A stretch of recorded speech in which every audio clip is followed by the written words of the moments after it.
My name is Madison Cole, and I'm 34 years old. 3 days ago, my fiancé tried to put our engagement on pause so he could figure things out.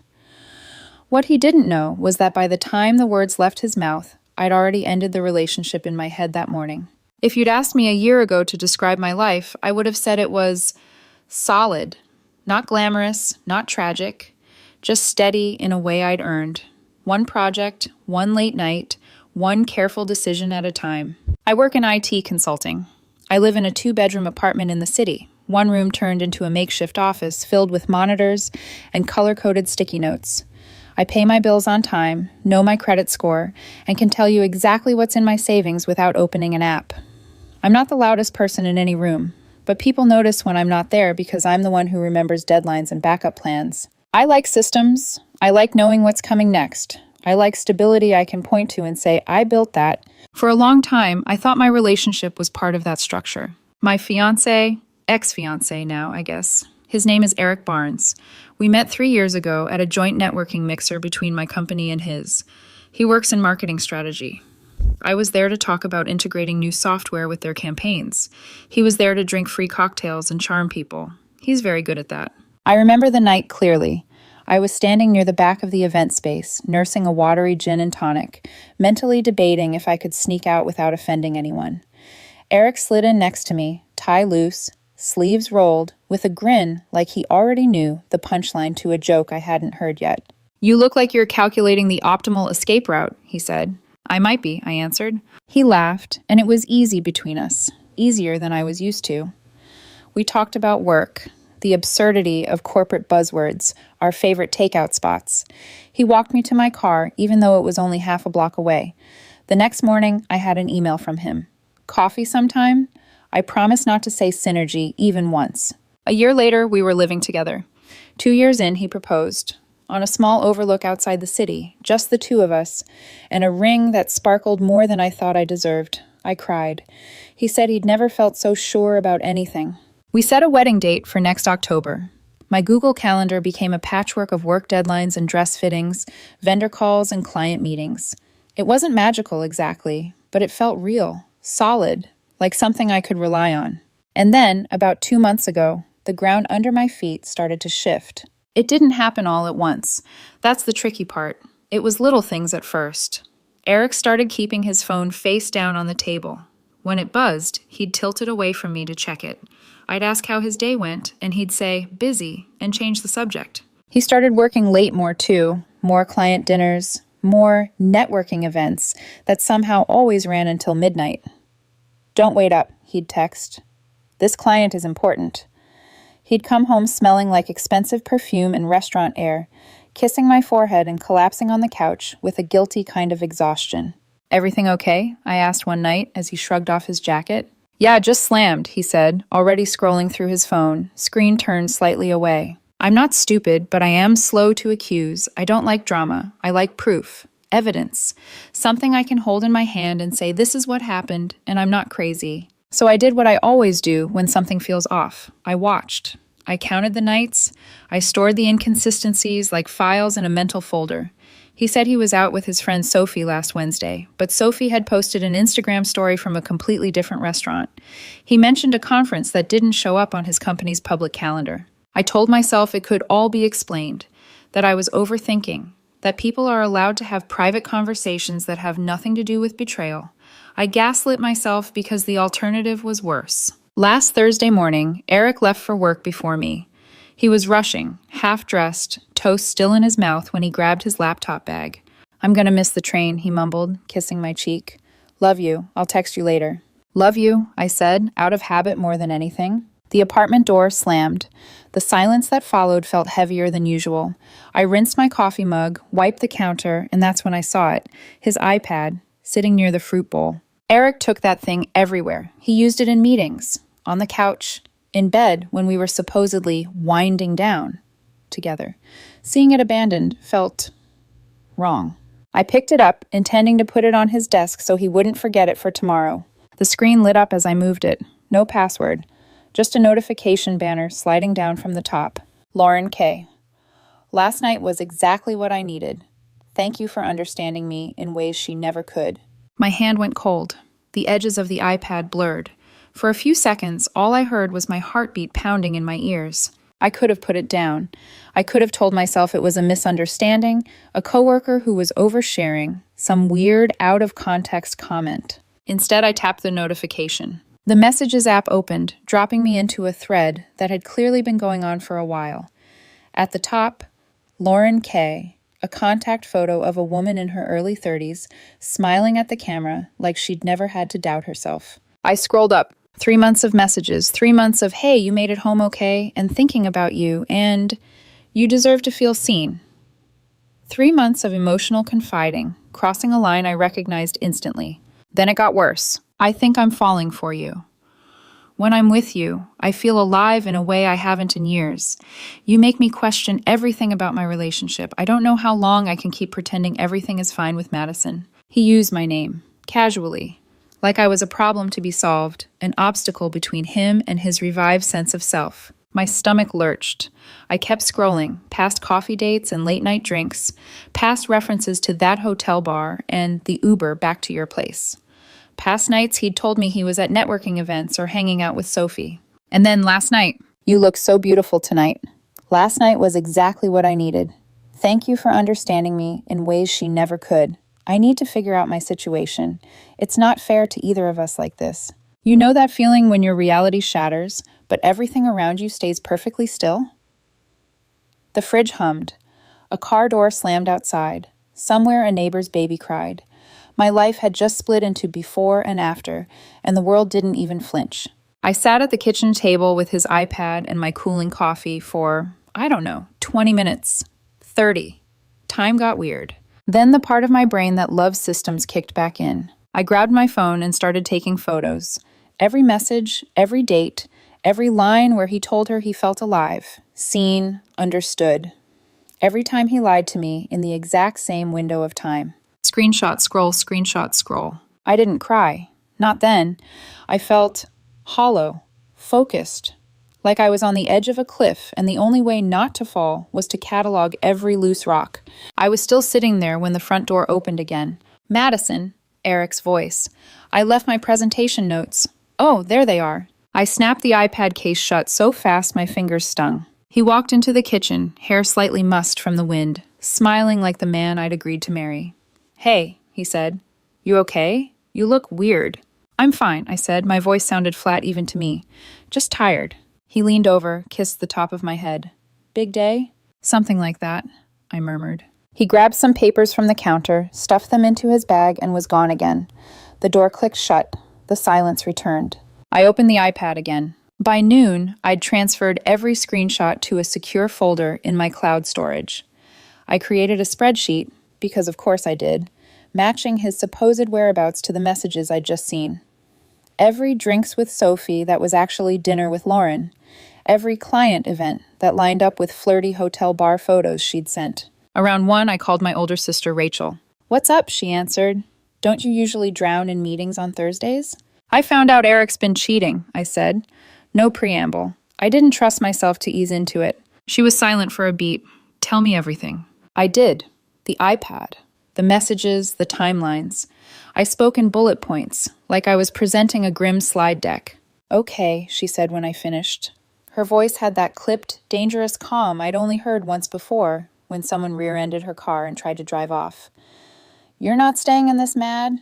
I know, I said, and I did. The decision sat in my chest like a solid stone. Then end it today, she said, before he gets a chance to spin this or put you on hold while he auditions her. I'm going to end it, I said, but not the way he expects. By 2, I'd called our wedding venue. The coordinator's voice softened when I asked about their cancellation policy. We were far enough out that they'd refund most of the deposit. The caterer was less generous, but still workable. It hurt, but it was a clean hurt, a controllable one. By 3, I'd called my parents and asked if they could come by that evening. Is everything okay? My mom asked. I just need to talk to you and Dad, I said. And I need you to hear it from me directly. Can you come around 7? She hesitated. We'll be there. I did the same with Eric's parents. I didn't give details, just, it's important. Please. By 4, I'd packed a duffel with clothes, documents, my backup drive, and left it at Rachel's place on my way back to the apartment. I logged into our shared streaming accounts and utilities, removing my name wherever I could. I updated passwords on anything that was mine alone. By the time the sun started slipping behind the neighboring buildings, my life was still technically intact from the outside. Ring on my finger. Save the date postcards on the fridge. But inside, I'd already walked away. Eric came home a little after 6. "Hey," he called, dropping his keys into the bowl by the door. His voice sounded strained. "Can we talk?" I was sitting on the couch, hands loosely folded in my lap. The iPad was nowhere in sight. My phone, with its folder of evidence, sat screen down beside me. "Sure," I said. "What's up?" He didn't sit next to me. He took the armchair opposite, like we were in a therapist's office. His knee bounced. He forced it still. "I've been doing a lot of thinking," he started. My stomach clenched. I'd heard that phrase before, from people about to quit jobs, end leases, leave cities. "Okay," I said. "I love you, Madison. You know that." He waited, like he wanted me to nod. I didn't. "But lately, I've been feeling uncertain. Like maybe we rushed into the engagement. Like maybe I need to be sure you're really the right choice before we go through with the wedding." There it was, the speech he'd probably practiced on the train. "What are you saying?" I asked. My voice was calm. It surprised even me. "I want to pause the engagement," he said. "Not break up. Just take a step back. Give me some time to think clearly without the pressure of wedding planning. A few weeks, maybe a month. I just need space to figure out what I really want." I watched him carefully. He looked nervous, yes, but there was relief there too, like he'd finally set down something heavy. "Space to figure out what you want," I repeated slowly. "Exactly." He smiled a little, hopeful. "I knew you'd understand." I let the silence stretch, just long enough for him to relax a fraction. "Eric," I said softly, "do you need space to figure out what you want, or space to figure out if you want to be with Lauren?" His face went completely white. His mouth opened and closed twice before sound came out. What?" he stammered. "Who?" I tilted my head. "Lauren. Lauren Kay. The woman you've been texting for 3 months. The one you met at that conference. The one who told you last night that you understand her in ways I never could. Ring a bell?" His eyes darted to the coffee table, to my phone, to the kitchen, like maybe there was a script lying around he could follow. I watched the moment he realized he'd lost control of the timeline. He'd expected to lead this conversation. Instead, he was already behind. "I don't know what you're talking about," he said. This is crazy, Madison." "Is it?" I asked. "Because Thursday morning, you forgot your iPad on the counter." His whole body flinched at the word iPad. "And when it lit up," I continued, "there was a message from Lauren. I opened it. I read everything. 3 months worth." You went through my private messages?" he snapped, latching onto the first branch he could find. His voice got louder, angrier, like volume could make him right. "That's a massive violation of trust." I almost laughed. It came out as a breath instead. "You left your device unlocked on the kitchen counter," I said. "The notification was just there. But sure, let's pretend this is about my ethics for a second and not the fact that you've been sneaking around behind my back while we plan a wedding." He stood up, started pacing between the couch and the window, running a hand through his hair. "You had no right. That was a private conversation." "Private conversations don't usually include, 'I think I'm falling for you,' and 'I feel alive when I'm with you,' not her," I said quietly. He froze. The room went very still. I could smell his cologne, the faint scent of the dinner. He'd probably eaten with her, not alone, not stressed at his desk like he'd told me. "It's not what you think," he said finally, turning back toward me. His voice had gone softer now, pleading. "Lauren and I, we just connected. We talked. That's it. It wasn't an affair." "Really?" I raised an eyebrow. "Because from where I'm sitting, it looks a lot like an emotional affair at the very least. Coffee led to dinner. Dinner led to late-night drinks. You told her things you didn't tell me. You told her you were questioning what we have. You lied to me about where you were, multiple times. What would you call that?" He swallowed. "I was confused. I've been under a lot of stress, and we've been so focused on the wedding, and you've been so busy with work, and then Lauren showed up and she just listened. She understood. It felt good to have someone I could talk to without all this pressure." "You were confused," I repeated. "So confused that you could plan secret meetups, type out long messages about how you feel alive with her, and keep your phone angled away from me for months. That's not confusion, Eric. That's a series of choices." He sat on the edge of the armchair, shoulders sagging. I didn't mean for it to go that far. But you let it, I said, over and over again. He ran his hands over his face. Look, that's why I wanted to pause the engagement. I need to figure out how I really feel. I don't want to hurt you. You already did, I said. And the pause isn't about protecting me. It's about keeping your options open while you try out your new toy without losing the safety net of our engagement. That's not fair, he said, voice tight. You're twisting this. I felt something in me click into place. Cold, steady, heavier than anger. What's not fair is you wearing my ring while telling another woman you're falling for her. What's not fair is you planning a wedding while leading a double life. What's not fair is you deciding unilaterally that I should sit patiently in the pause zone while you decide if I'm still a good investment. He stared at me like he didn't recognize the person in front of him. Maybe he'd never really looked.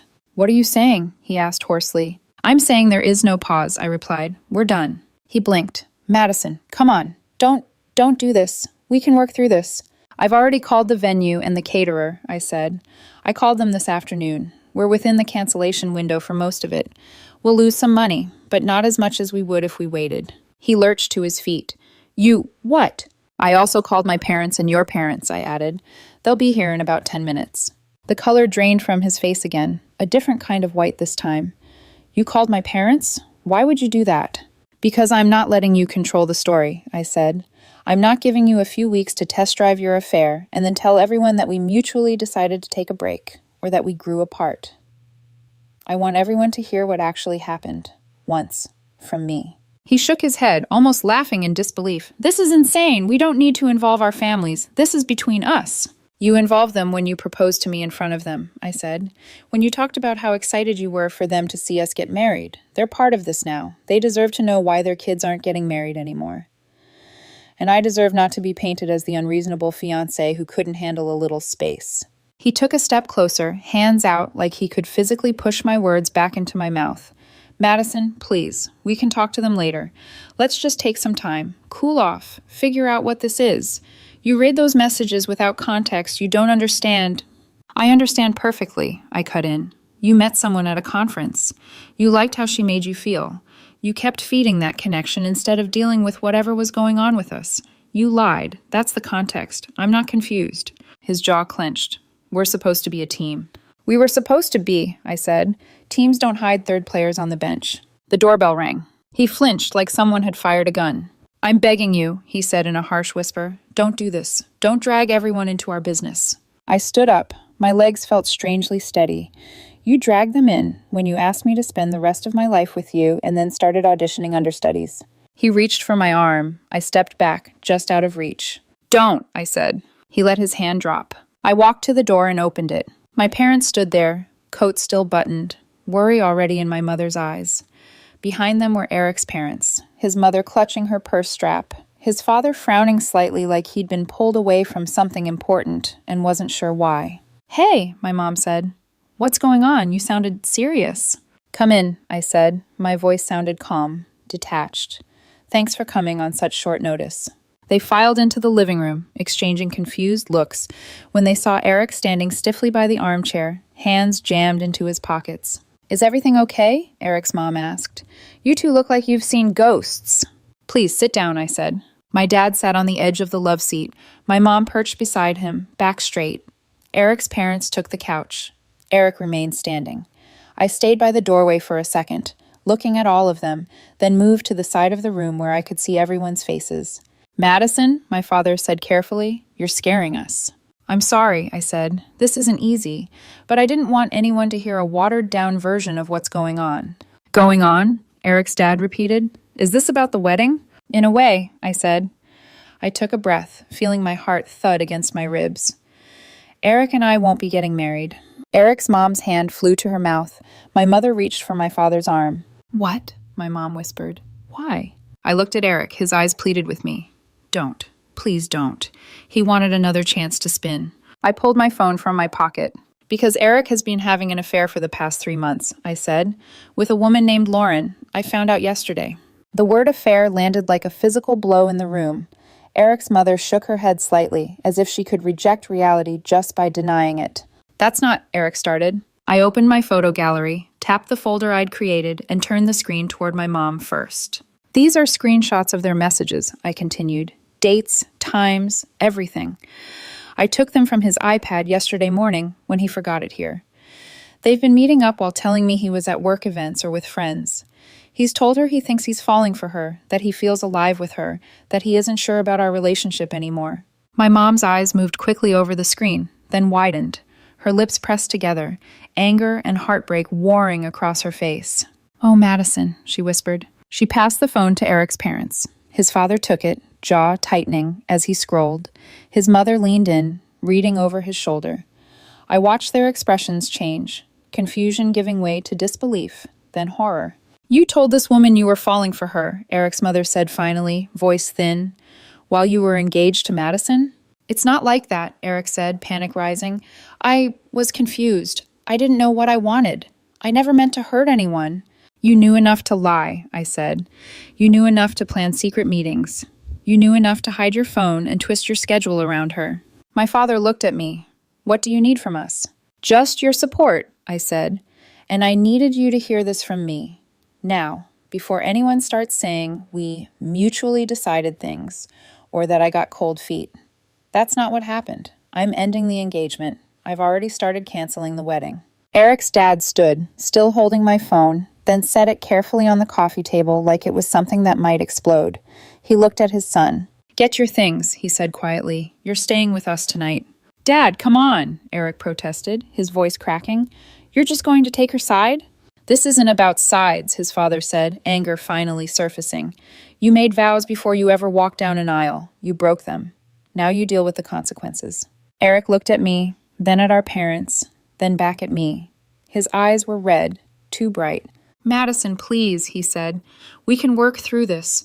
We love each other. We can go to counseling. We can—" "You had 3 months to work through whatever this was before you crossed the line," I said. "You didn't. You chose secrecy. You chose her. Over and over again. There's nothing left here for me to fix." My mother stood and came to my side, her hand resting lightly on my back. It felt like a small anchor. Eric's mom wiped at her eyes. "I'm so sorry," she said to me. "You didn't deserve this." I nodded, not trusting my voice. Eric's father repeated more firmly, "Get your things." Eric finally left the room, shoulders hunched, disappearing down the hallway toward our bedroom. The sound of drawers opening and closing echoed faintly. No one spoke. The clock in the kitchen ticked far too loudly. My phone, abandoned on the table, went dark again, the screenshots tucked away behind its black screen like it had all just been a bad dream I could wake up from. He came back 15 minutes later with a duffel bag. He wouldn't look at me. His parents moved toward the door. My father shook his hand once, distant. My mother hugged his mother, murmuring something I didn't catch. Eric stopped in front of me, finally meeting my eyes. "I really do love you," he said, voice raw. "You know that, right?" "If that's what your love looks like," I said quietly, "I don't want it." Something in his face broke. He walked out without another word. The door closed behind them. The apartment felt cavernous and airless, full of ghosts. My parents stayed for a while. My mother made tea we didn't drink. My father asked practical questions about the lease and the vendors. I answered all of them. It was easier than talking about how I felt. When they finally left, promising to call in the morning, it was just me and the hum of the refrigerator again. I sat on the couch in the dark until my legs went numb. I thought about our first date, our first trip, the way he'd knelt on that overlook and asked me to marry him. I thought about Lauren's name lighting up his screen, and the way his face had gone white when I said it out loud. Around 3 a.m., my phone buzzed. "Eric, I'm so sorry. I know I hurt you. Please, can we talk tomorrow? I want to fix this. I love you. Please." I stared at the message until the words blurred. Then I locked my phone, set it face down on the coffee table, and didn't reply. I woke up late the next morning, still wearing yesterday's sweater, the apartment silent in that unsettling, hollow way spaces feel. After something violent has happened, even when the violence was emotional. My phone was a wall of missed calls. 17 from Eric, 2 from his mother, 4 from unknown numbers I didn't bother checking, probably him borrowing someone else's phone, and 1 voicemail. For a long moment, I sat there on the edge of the bed, the early sunlight cutting through the blinds in pale stripes, feeling detached from my own body, like I was watching a movie scene from too far away. Finally, I tapped the voicemail. Eric's voice came through immediately, cracked, hoarse, barely held together. "Madison, please, I'm begging you, call me. I made a mistake. I didn't mean to hurt you. I don't know what's wrong with me. I need to talk to you. I need you to hear me. Lauren means nothing compared to us. I love you. Please. I deleted it before it finished. There was nothing in those words for me. Nothing that could rebuild even a single splinter of trust. I took the day off work, told my boss I had a family emergency. She didn't push for details. She knows I don't do drama unless something truly broke. And something had broken. Not just the relationship. Something inside me. A belief that I could trust the ground under my feet. So I rebuilt the only way I knew how, with practical steps. Logistics were easier than emotion. I made coffee I didn't drink and sat at my laptop, a spreadsheet already open from last night, canceling venues, confirming the deposit return window, emailing vendors, filing notes. The venue coordinator responded quickly, kind and professional. We're so sorry you're going through this. We'll initiate the refund by Monday. The caterer kept their deposit. It stung, but it felt cleaner than fighting. After that, I texted the landlord. Hi, I need to talk about possibly breaking the lease early. It's personal. He replied, come by the office anytime today. We'll work something out. I almost cried at that single act of human decency. Instead, I showered, put my hair up, and forced myself to look like someone capable of handling paperwork instead of collapsing. Sophie called around noon. At first, I didn't want to pick up, but she kept calling, and Sophie, unlike others, doesn't push unless it's serious. I answered on the fourth ring. Madison? She breathed into the receiver, no greeting. I just heard. Are you okay? Define okay, I said. It came out much flatter than I intended. Oh my God, I had no idea. I swear to you, I had no idea he was seeing someone else. He told me he needed space because you two were stressed about the wedding. If I had known... I know, I cut in gently. Eric lies easily. It wasn't your job to catch it. She exhaled shakily. You deserve so much better than this. I'm really sorry. There was nothing else to say. We hung up after a few minutes, and the apartment was quiet again. Too quiet. Echoing with the absence of someone I didn't want back but still felt like a missing limb. He showed up at 3:07 p.m. I recognized the sound of his key trying the lock before he even knocked. I'd already changed the deadbolt but not the bottom lock. A mistake. It turned halfway before stopping. A moment later came the knock, soft at first, then sharper. Madison, he murmured through the door. It's me. Please open up. I thought about staying silent, about pretending I wasn't home. But avoiding him would only drag the pain out longer. I opened the door. Eric looked awful. Eyelids red from crying, hair messy, clothes wrinkled like he'd slept on someone's couch. He smelled like cold air and regret. Thank you for answering, he said. I'm not answering, I said. I'm letting you get your things. His face fell. Please, just 5 minutes. 5 minutes to talk. You have 5 minutes, I said, starting now. He stepped inside like someone entering a sacred place he'd been banned from. His eyes flicked to the couch, where we used to fall asleep watching movies, then to the dining table where he'd kissed me the night we chose our wedding colors. Madison, he began, voice trembling. I'm so sorry. I know I messed up. I know I hurt you. But what we have is real. What we built, it's real. Lauren was she was a distraction. I felt disconnected. I felt lost. And she was there at the right time. It didn't mean anything. It meant enough that you lied to me for 3 months, I said. He winced. I was confused. Stop calling it confusion. He blinked. What? Confusion is forgetting where you parked, I said. Confusion is mixing up dates. What you did took planning. You chose her. You chose lying. You chose to build something with her and hide it from me. Every time you texted her, choice. Every meetup, choice. Every lie, choice. He swallowed hard. Madison, I'm choosing you now. No, I said quietly. You're choosing damage control. That's not the same thing. His jaw worked as he tried to find footing. We can fix this. People come back from worse. You don't get to choose me after I catch you, I said. You don't get to burn the house down and then ask if I have a fire extinguisher. His eyes filled with tears. Please don't do this. Your 5 minutes are up, I said. Get your things. He stood there for a moment, shaking his head like he couldn't process the words. Then his shoulders sagged. Fine, he whispered. He walked past me to the bedroom. I followed, not closely, but close enough. He began packing clothes into bags, grabbing chargers, toiletries, small pieces of his life. At one point, he stopped and lifted the framed photo from our engagement trip, us smiling, my hand on his chest, the ring glittering. He stared at it for several long seconds.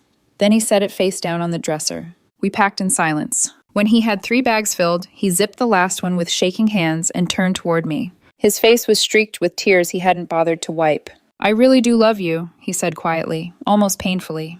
"I always have." I met his eyes. "If this is how you love, I don't want it." He closed his eyes like the words physically hit him.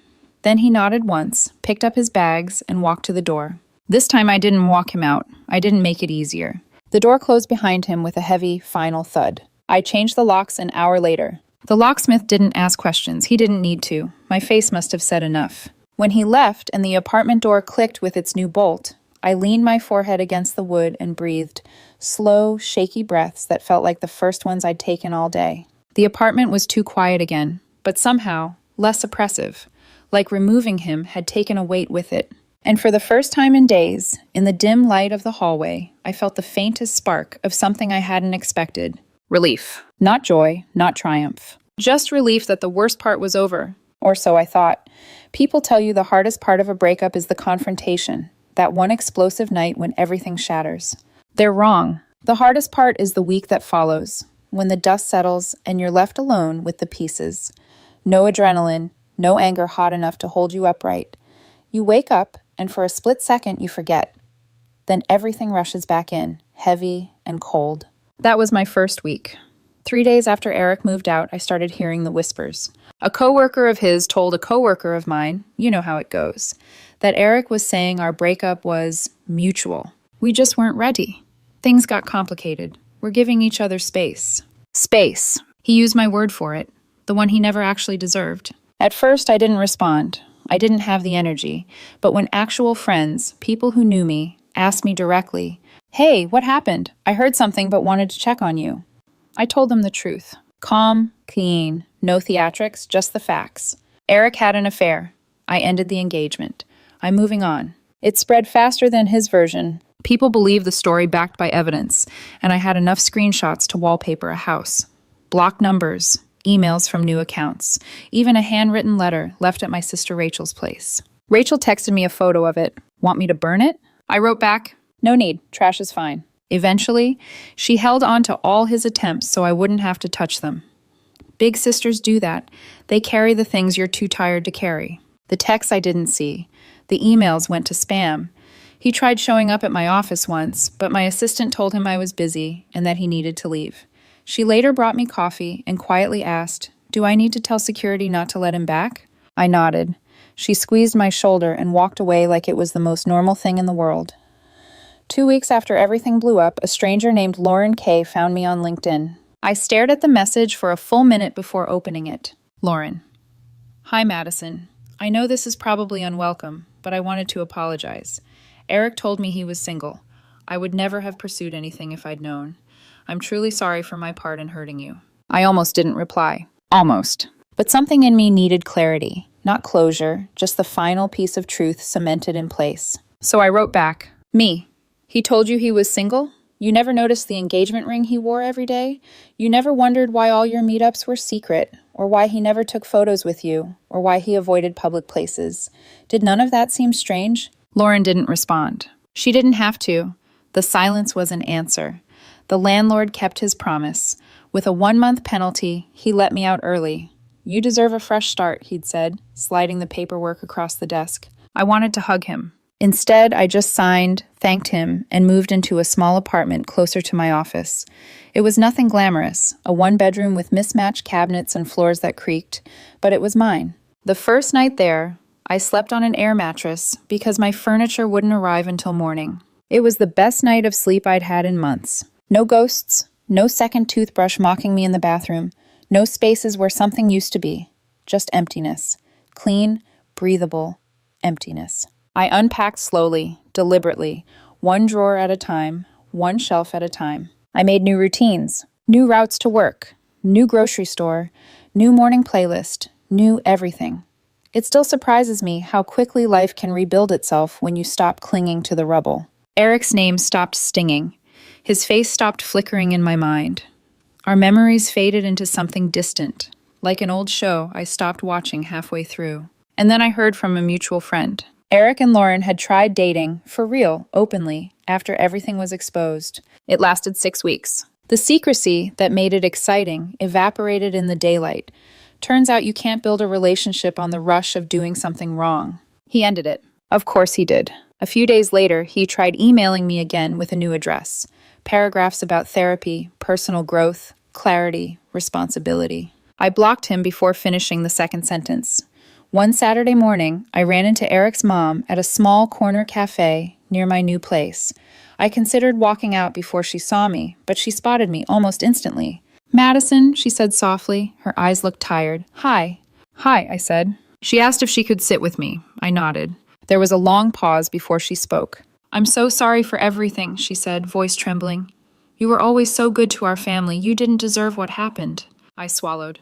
"Thank you." "He's struggling," she admitted. "But it's his fault." I nodded. "I hope he figures out whatever he needs to figure out." I meant it, not out of love, not out of hope, just truth. Her eyes filled with tears. She squeezed my hand. Then she left. And I felt lighter, not heavier. People keep asking if I'm over it. I don't think that's the right word. I'm past it. I've moved on. The anger dissolved. The sadness turned into something quieter. Acceptance, maybe. Indifference. The kind that lets you sleep at night. I'm dating again. Not seriously, just coffee here and there. I'm more careful now. I watch for red flags, for distance disguised as mystery, for phones kept too close and explanations that don't quite add up. But I'm not cynical. What Eric did says everything about him and nothing about love or relationships as a whole. And here's the truth I didn't expect to learn. When someone asks for space to figure things out, they've usually already figured things out. They're just trying to engineer a softer landing. Evidence matters. It protected me from the gaslighting that would have come. It protected my dignity, my story, my sanity.